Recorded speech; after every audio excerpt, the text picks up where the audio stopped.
In this video, I'm going to go through an example of using logarithmic differentiation to find the derivative of a function.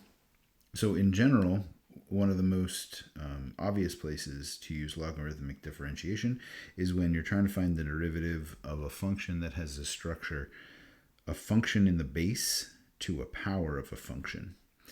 And the reason that's an important place to use it is that it's very difficult to find the derivative otherwise.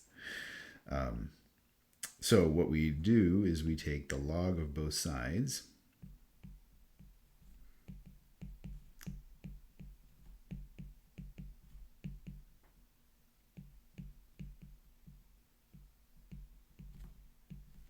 and then when you have the log of something to a power, because of the way logs work, you can bring the power down in front, and then you have the log of x in this case times the log of sine of x.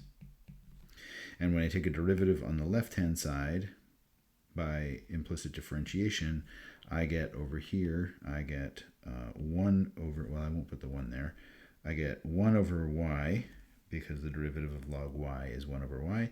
But then by the chain rule, I have to take the derivative of y of x, which is just y prime, and I multiply those. So I get y prime over y, and that's equal to the derivative. So here we have a product rule, and inside there we're going to have a chain rule.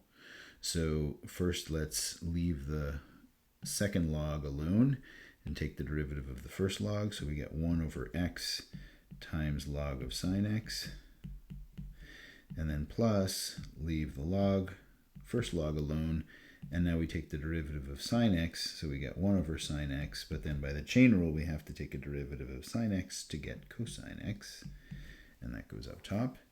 And now we have a y on this side. If we isolate for y prime, then we end up with y prime equal, and I can replace y right away by its expression up here, which is sine of x to the power log of x, all multiplied by 1 over x log of sine x plus log of x, and multiplied by, and I usually just leave things in terms of sines and cosines instead of using the other trig functions. So that is the derivative of sine of x to the log x.